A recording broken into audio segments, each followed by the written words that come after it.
Assalamualaikum warahmatullahi wabarakatuh. Sampurasun Akang Teteh.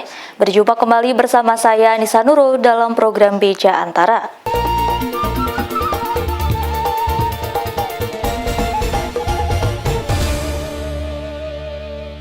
Menteri Koordinator Bidang Perekonomian Erlangga Hartarto pada Jumat 23 Juni meninjau progres pembangunan Jalan Tol Cileunyi-Sumedang-Dauan atau Cisumdawu, Jawa Barat. Akses baru tersebut diharapkan mampu memperkuat pondasi perekonomian Jawa Barat.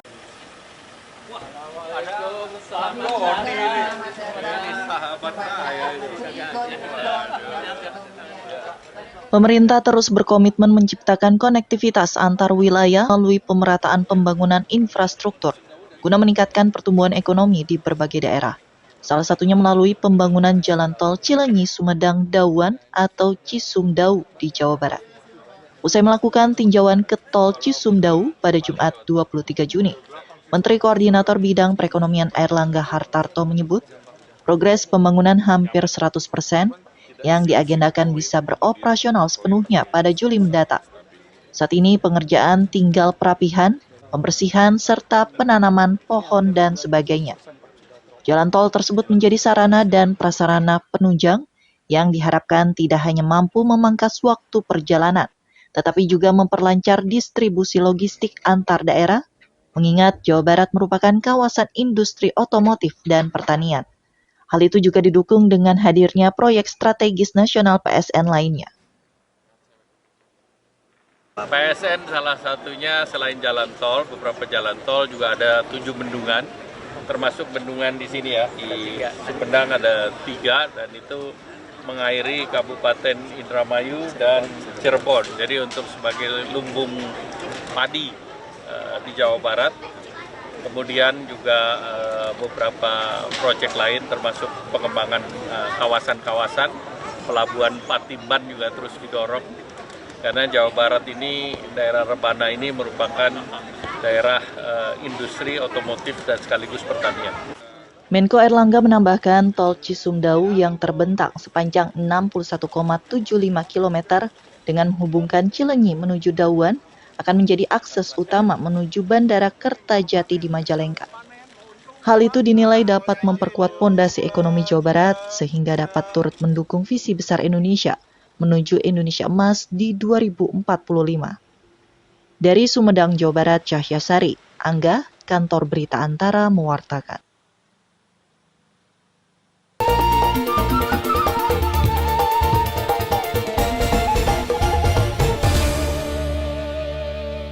Menjelang Hari Raya Idul Adha 1444 Hijriah, Menteri Koordinator Bidang Perekonomian Erlangga Hartarto menyerahkan sapi kurban di Masjid Agung Sumedang, Jawa Barat pada Jumat 23 Juni. Sapi berbobot 880 kg tersebut nantinya akan dibagikan kepada warga sekitar.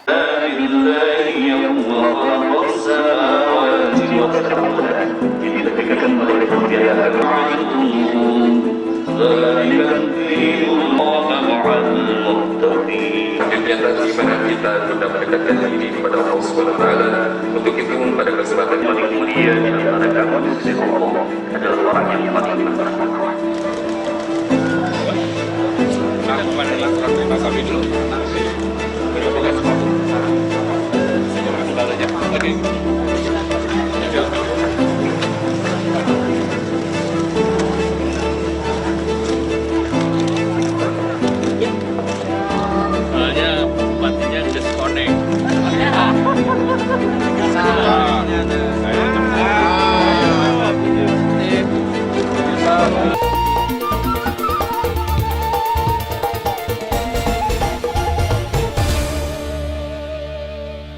Pimpinan Pondok Pesantren Mahad Al-Zaitun, Panji Gumilang, akhirnya memenuhi panggilan tim investigasi untuk hadir di Gedung Sate Bandung pada Jumat 23 Juni. Panji hadir untuk memberi klarifikasi kepada tim investigasi terkait dugaan ajaran sesat di ponpes yang dipimpinnya.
Pemerintah Kota Bogor menyediakan asuransi bagi masyarakat yang kendaraannya tertimpa pohon tumbang.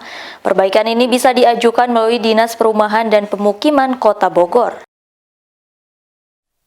Tingginya intensitas hujan deras disertai angin kencang di Kota Bogor berakibat pada tumbangnya pohon di beberapa ruas jalan kota yang menimpa pengguna jalan, khususnya pengendara mobil dan motor. Menindaklanjuti peristiwa ini, Pemkot Bogor melalui Dinas Perumahan dan Pemukiman menyediakan asuransi bagi korban yang terdampak pohon tumbang. Koordinator Sarana Prasarana dan Sumber Daya Manusia Pengelolaan Keanekaragaman Hayati, Dinas Perumahan dan Pemukiman Kota Bogor, Coki Irsanja Herza Rambe, kepada Antara Jumat 23 Juni mengatakan, asuransi atas kerusakan yang ditimbulkan akibat pohon tumbang diberikan kepada kendaraan atau bangunan yang belum memiliki asuransi. Asuransi diperuntukkan bagi kendaraan rusak sedang maupun parah. Kalau untuk persentase klaim itu 100%, Pak. Selama masih di batas polis sebesar 25 juta. Itu bisa perbaikan bentuknya kembali ke asuransi, ya, diperbaiki kendaraannya, kondisi kendaraan yang tertimpa pohon yang terkena bencana. Menurut Coki, informasi ini belum sepenuhnya diketahui masyarakat Kota Bogor. Di tahun 2023 saja tercatat baru 6 kendaraan mobil yang mengajukan klaim asuransi. Dalam proses pengerjaan asuransi, pihaknya telah bekerja sama dengan 15 bengkel untuk perbaikan kendaraan. Bagi Anda warga Kota Bogor yang mengalami kerusakan kendaraan akibat pohon tumbang dan belum terdaftar dalam asuransi manapun, jangan khawatir. Cukup membawa fotokopi STNK, kartu keluarga, surat keterangan polisi dan foto kerusakan kendaraan Anda, disertai dengan rincian biaya estimasi perbaikan ke kantor Disperumkim, Kota Bogor di Jalan Pengadilan nomor 8A, Kecamatan Bogor Tengah. Pengajuan asuransi berlaku 3 kali 24 jam. Perkiraan cuaca dari BMKG menyatakan intensitas hujan sedang hingga lebat disertai kilat akan terus terjadi hingga akhir bulan Juni mendatang, sehingga masyarakat diminta untuk tetap waspada, khususnya saat berkendara. Dari Kota Bogor, Jawa Barat, Fadzar Ilham, Kantor Berita Antara, mewartakan.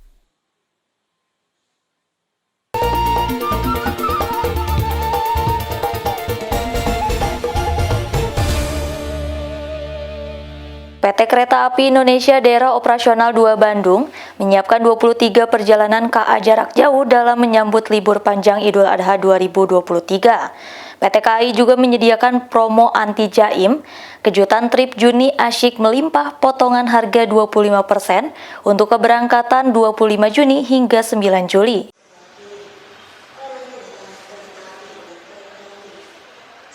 Jelang libur panjang Hari Raya Idul Adha, PT Kereta Api Indonesia Daerah Operasional 2 Bandung menyiapkan 23 perjalanan kereta api jarak jauh. Langkah ini dilakukan untuk mengakomodir lonjakan penumpang karena adanya perpanjangan masa libur pada pekan depan dari tanggal 28 Juni hingga 30 Juni. Menurut manajer Humas PT KAI Daop 2 Bandung, Mahendro Trangbawono, sampai tanggal 22 Juni, jumlah pesanan tiket telah mencapai 39.000 untuk periode keberangkatan 27 Juni hingga 2 Juli. Masa libur Idul Adha yang sangat panjang tentunya akan dimanfaatkan oleh masyarakat untuk bepergian ataupun berlibur. Mengantisipasi hal tersebut, PT KAI Daop 2 Bandung menyediakan 23 perjalanan kereta api ke seluruh jurusan, di mana berdasarkan data pantauan sementara sampai tanggal 22 Juni sudah terjual sebanyak 39.000 pada periode 27 Juni sampai 2 Juli. Mahendro menambahkan untuk memeriahkan libur panjang, PT KAI juga memberikan promo anti jaim atau kejutan trip Juni asyik melimpah dengan potongan harga 25% untuk periode keberangkatan 25 Juni hingga 9 Juli mendatang. Dari Bandung, Jawa Barat, Dian Hardiana, Kantor Berita Antara, mewartakan.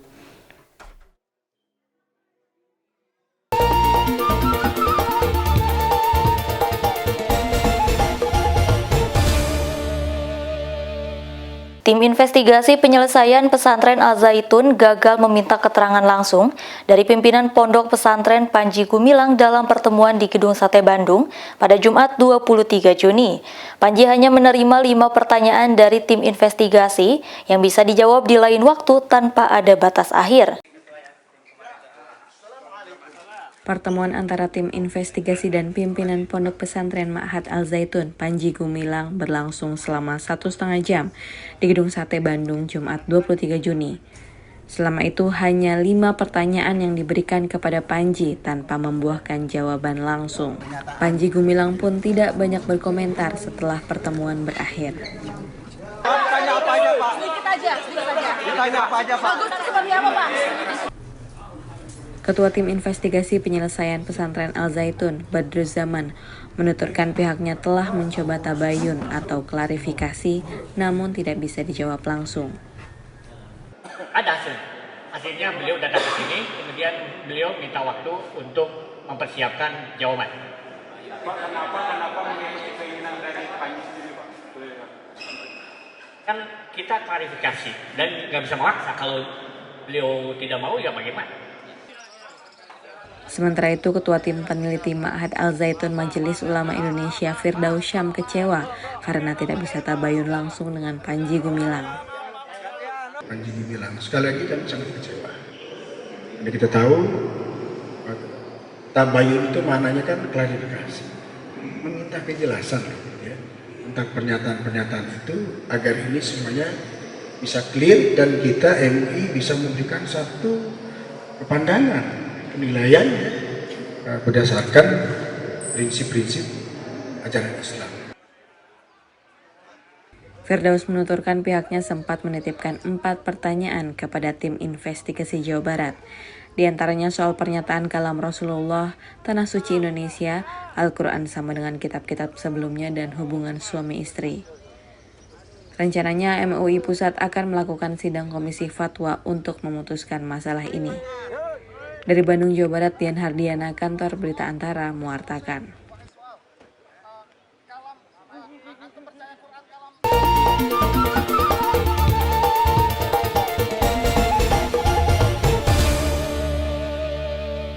Polres Bogor berhasil menangkap 4 pelaku tindak pidana pencurian dengan kekerasan dan perampasan.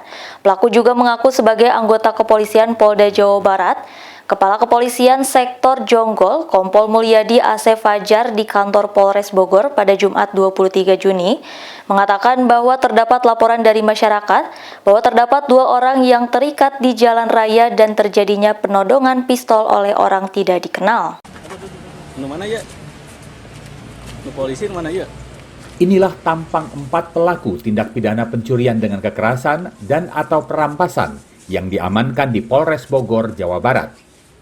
Mereka berinisial AR, W, DH, dan AIR.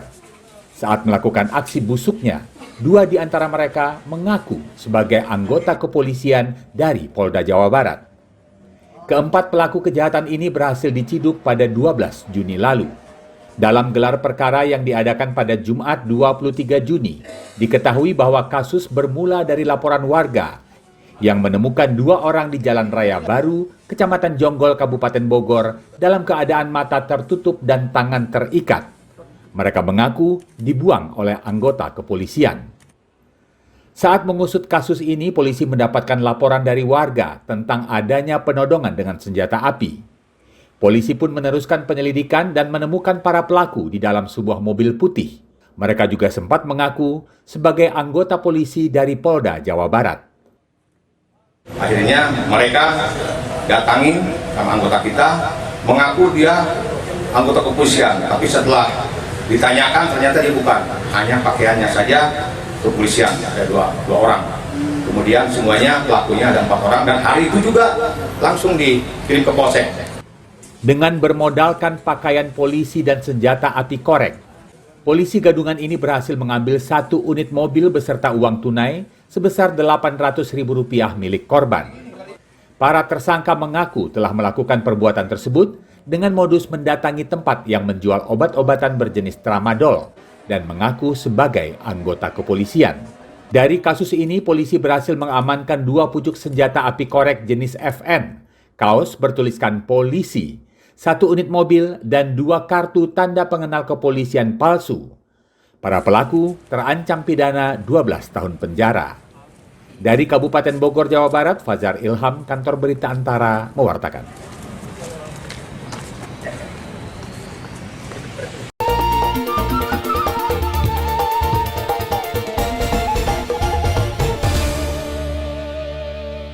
Menteri Koordinator Bidang Kemaritiman dan Investasi Luhut Binsar Panjaitan meminta semua pihak yang mempunyai kebun kelapa sawit melapor kepada pemerintah.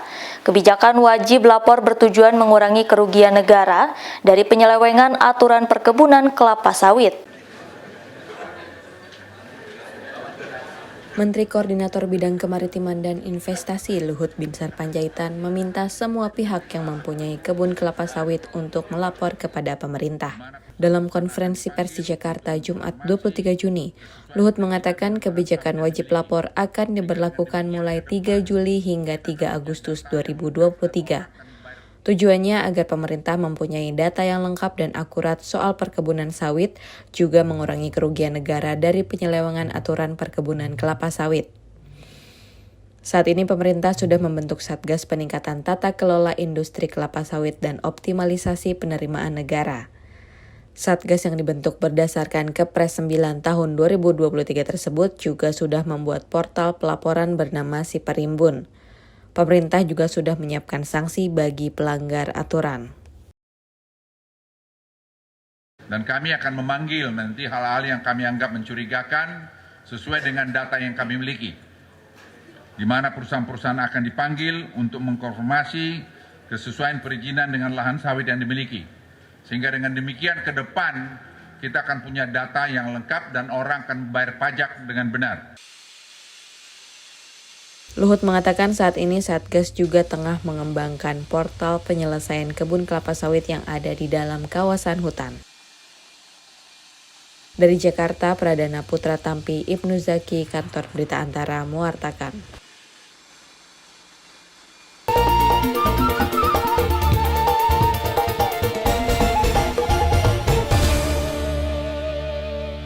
Menteri Pertahanan Prabowo Subianto menghadiri peringatan Hari Lahir Pergerakan Mahasiswa Islam Indonesia ke-63 di Benteng Vastenburg, Solo, Jawa Tengah pada Jumat 23 Juni.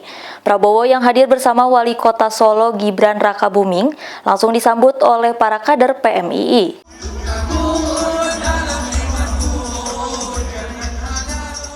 Menteri Pertahanan Prabowo Subianto Jumat 23 Juni menghadiri peringatan Hari Lahir Pergerakan Mahasiswa Islam Indonesia atau PMII ke-63 di Benteng Vastenburg, Solo, Jawa Tengah. Dia berpesan kepada ribuan kader PMII, khususnya anak muda penerus perjuangan bangsa, untuk mengoptimalkan bonus demografi serta berjuang demi kemakmuran negara. Terima kasih.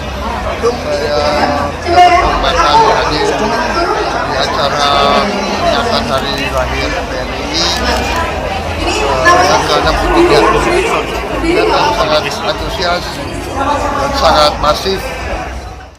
Puncak Hari Lahir PMII yang ke-63 diramaikan 20.000 kader dari berbagai daerah, juga dihadiri oleh Wali Kota Solo Gibran Rakabuming Raka. Dari Solo, Jawa Tengah, Dinik Apriani, Kantor Berita Antara, mewartakan. Kami berbakti.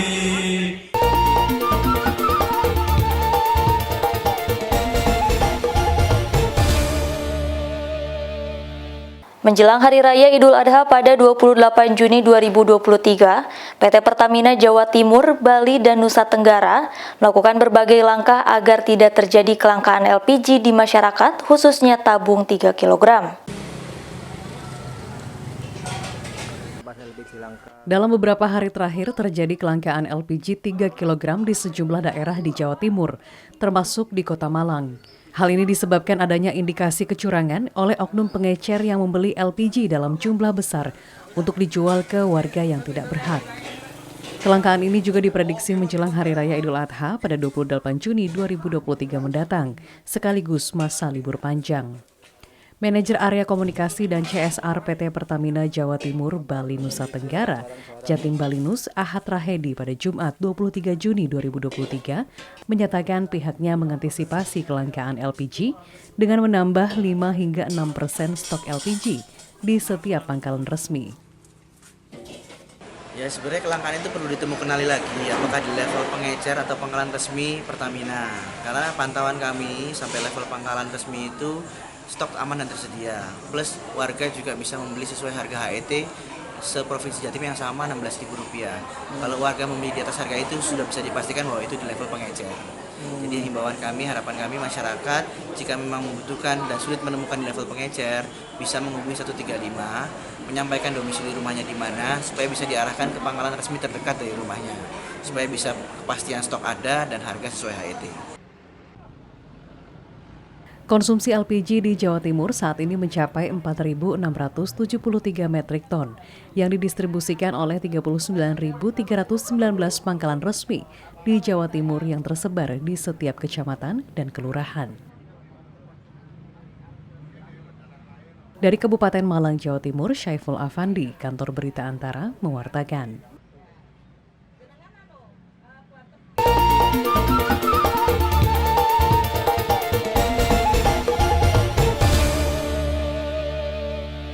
Melatih anak berkebutuhan khusus terutama penyandang autis agar lebih berkonsentrasi bisa dilakukan dengan melatih mereka melukis. Selain melatih anak untuk lebih fokus, melukis juga mampu melatih gerak motorik pada anak dan lebih kreatif.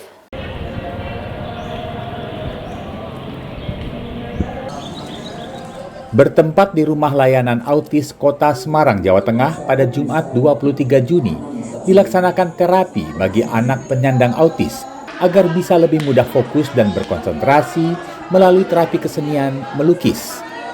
Di tempat ini, anak-anak penyandang autis dibimbing melukis oleh pendamping yang merupakan seorang art terapi.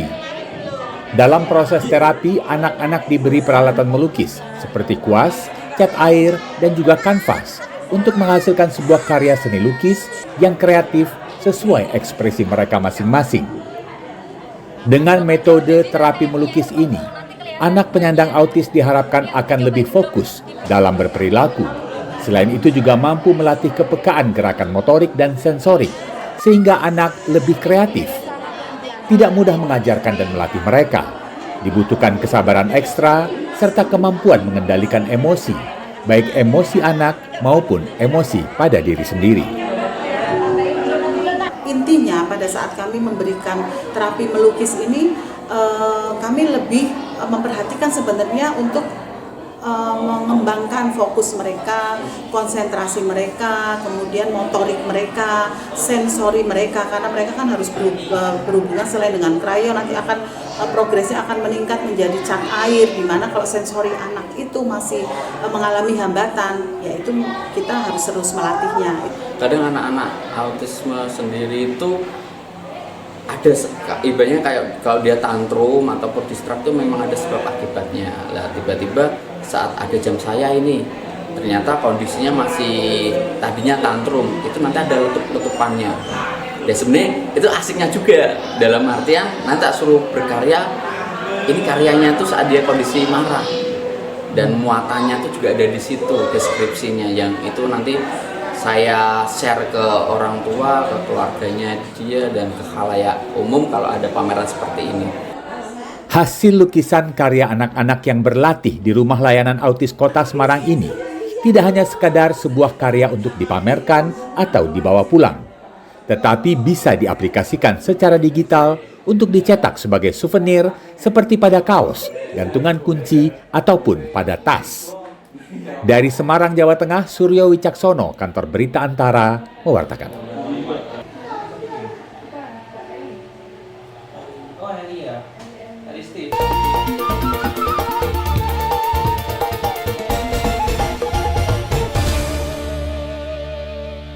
FIFA resmi menunjuk Indonesia sebagai tuan rumah gelaran Piala Dunia U17 2023 menggantikan negara Peru.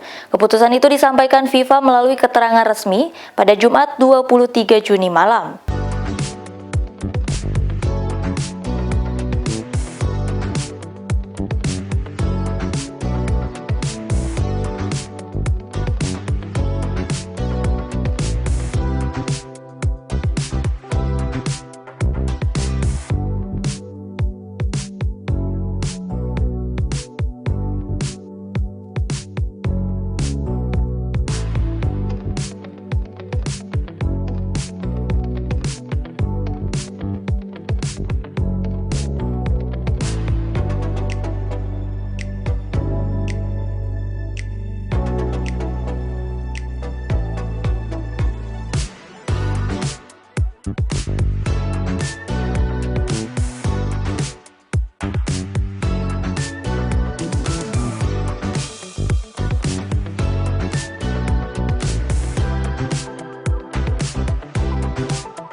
Akang Teteh, demikian Beja Antara hari ini. Tetap saksikan Beja Antara setiap hari Senin sampai dengan Sabtu.